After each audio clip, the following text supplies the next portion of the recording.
Do you love my coffee cup? I love my coffee cup. Good morning. I wanted to jump on really quickly because I don't have a lot of time. I'm about to jump on the computer to do some writing.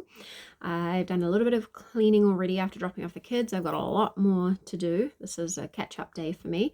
But I wanted to talk a little bit. I've been talking a little bit on Instagram about what I'm doing at the moment, and I am working on a piece of fiction with a character who has fibromyalgia because I would like to see more portrayal of chronic illness and diversity in fiction, and who better to write that experience than me. So I started and I was a little bit shy about it, but then I read a really cool book and it said you cannot compare any book you've ever read with your first draft, because the first draft is usually nothing like the final draft, especially for beginner writers.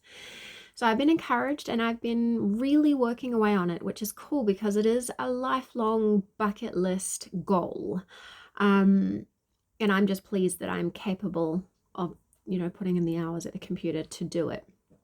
It is taking its toll because obviously I'm right here in the mode and I'm thinking about it at all times, and I'm like thinking of it, writing down ideas, whatever. It's taking over my life, but I'm excited. And so I thought I would explain maybe why I'm focusing on fiction at the moment rather than nonfiction. As you may know, I've been doing this YouTube and the blog for many years, like 10 years now. And I've been sharing what I've learned on my journey and any new research. And I've come to a certain point, and at this point I'm doing quite well. And I try not to think or talk too much about things in my kind of daily life. I just want to be a regular person after 20 years. Not much chance of that, but I'd rather focus, if I can, on health, wellness, whatever. And I come back in and have to tweak when things aren't going well, and then I carry on. And I'm super fortunate because things are going so much better. The operation to get rid of the periods and the endometriosis, hysterectomy and endometriosis excision, after that recovery period has really made a difference. And then finding out that it is hypermobility that's my problem, and so by working through that with the chiropractor and through my strength training routine, and also just being mindful and protecting my joints, has also made a really big difference. And so things are really working well right now. I'm nowhere near normal, but I feel stable. And so, yeah, I'm just in a different part of my journey, and I've written about everything. Like, I've written about everything that works from every angle. You'll find the blog posts and the videos. Everything that helps me, I have written extensively about in case it helps you. And that's the point of all this work.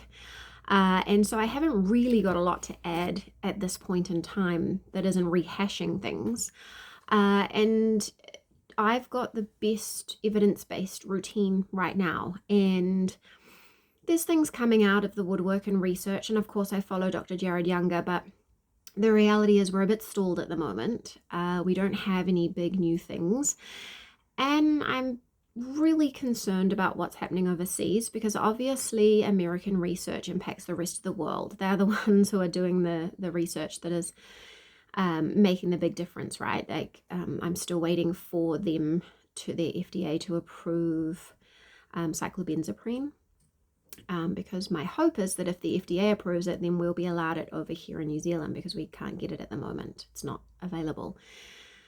But otherwise, we just wait for the research. But now I'm very concerned about the status of research and what will come out, because obviously these conditions are more affecting women than men, and we've seen how all that is going, and we've seen a lot of things. And I don't want to get political. I don't want to upset anyone's nervous system, but I am extremely nervous about what's happening over there. And I just feel like with all of that together, I can't really do much more to be helpful, right? Like, it's all like, even though this is called Fibromyalgia Won't Win, I express in it about how I don't think that fibromyalgia is the correct word, but it is, the symptoms. You deal with the symptoms. And so that book has everything completely edited, And the only thing it's missing is the chiropractic and the endometriosis, because that happened after I published it. So it's all there in the books, it's all there in the blog posts, it's all here on YouTube. So I just feel a bit paused there. But what I feel really passionate about is diversity, and particularly diversity in literature. I did English literature at university. I am an avid reader. Since I have been better, I read a lot, like 90 books a year. Some years 100, some years 80. But I read a lot. And I read widely. I read a lot of different genres, but I really like the medium of contemporary romance or romance.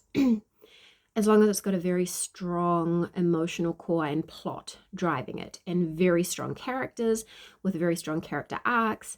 That's what I love to read, and that's what I'm writing. So I started with a story, and I am actually about 30,000 words in. So we're not sure at this point if it's going to be like a novelette, short novel, or a full novel. I don't want to pad it for nothing. The arc is good, the theme is good, I'm happy with that, but I just have a few last scenes that I'm adding in because I felt like they would round it off better.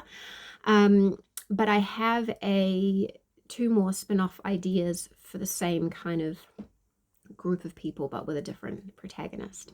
And so I've been really shaping those up, and they've actually just shaped up real quick. Like, my brain is fully in that world. Those people are on my mind. They're like real in my head, you know, like I can sit there and daydream scenes of them all day long. So I've got a set of 3 that I will eventually, finish. And I have a short story kind of prologue for, like, you know how you give people like a short story or a prologue or whatever, so they can get a sense of your writing. So I have that nearly ready. I just need to edit that, but I'll put that up very soon.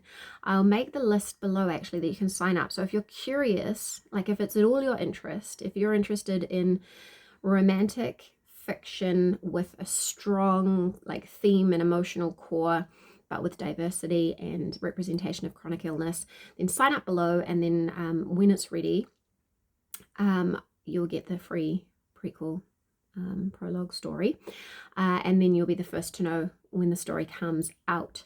Also, if you have a background in journalism or teaching or writing or anything like that, or you just have a strong history in reading this kind of work, if you would like to be a beta reader to help me make sure it's the best story it can be, get in contact, melissavsfibromyalgia@gmail.com.